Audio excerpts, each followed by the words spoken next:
ប្រើ PHL 03នៅពេលដែលគាត់បាញ់ PHL 03សៀមវាត្រៀម PHL 16 370 mm និង750 mm តបវិញពលគឺបើសិនជាបាញ់វាហើយវាស្លាប់គ្នាវាច្រើនវានឹងបាញ់កំពង់ឆ្នាំងហើយវាប្រើណាប្រើ PHL 16អញ្ចឹង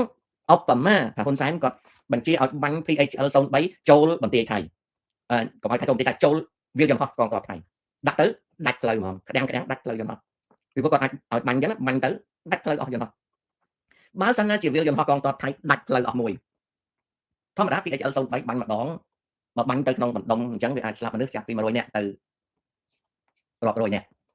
ហើយវាអាចកំទេចបានផ្លូវបើគាត់ប្រើអាក្របកំផ្លាញផ្លូវហ្នឹងគឺវាខ្ទេចឲ្យវាលយន្តហោះមួយបាញ់ទៅវាលយន្តហោះដូចនៅស្រុកថៃអាតូចៗរបស់កងទ័ពបាញ់ទៅខ្ទេចខូចទាំងយន្តហោះអីទៅ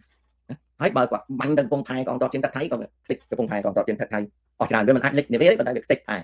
បើគាត់វាយបាញ់ចូលក្នុងឃ្លាំងស្ដុកសាំងឬឃ្លាំងគ្រាប់របស់ឬបន្ទាយរបស់ថៃវាខ្ទេចហើយបើនិយាយពី fatality វិញគេរាប់មនុស្សស្លាប់វាអាចរាប់ពី100ឡើងទៅរាប់រយនាក់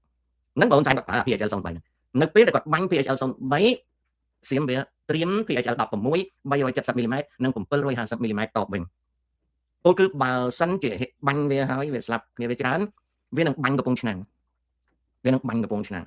វាបាញ់កំពង់ឆ្នាំងណាតែវាបាញ់អត់ដល់ភ្នំពេញទេវាអាចបាញ់កំពង់ឆ្នាំងឬក៏វាបាញ់មិនដល់កំពង់ឆ្នាំងទេវាបាញ់អត់ដល់កំពង់ឆ្នាំងទេតែវាអាចបាញ់សៀមរាបវាអាចបំផ្លាញស្អីមួយតែបើវាទៅបំផ្លាញសៀមរាបវាបំផ្លាញអត់កើតទេពីព្រោះសៀមរាបវាអត់មានវាលយន្តហោះកងទ័ពទេបើទៅបំផ្លាញវាលយន្តហោះសៀមរាបងាប់ស៊ីវិលហ្នឹងចូលមកអញ្ចឹងវាអាចបំផ្លាញកំពង់ឆ្នាំងទីតាំងរ៉ាដាតែពិបាកបាញ់ណាអា PHL 16របស់សៀមពិបាកបាញ់ហើយចុះក្រៅពីហ្នឹងតើសៀមអាចប្រើ PHL 16បាញ់សងមកហ៊ុនសែនមិនបានទេតាមមើលទៅសងអត់បានទេបាញ់សងអត់បានទេពីព្រោះវាអត់មានប្រទេសធំនៅលើទឹកដីភាគខាងលិចប្រទេសដែលចាត់ទុកថាជា high value target ជាទូលដៅមានតម្លៃថ្លៃតែត្រូវវាយសងវិញអត់បានទេអញ្ចឹង PHL 16របស់ថៃប្រើគ្មានប្រយោជន៍ទេប្រើគ្មានប្រយោជន៍ទេគឺប្រើអត់ប្រយោជន៍ទេ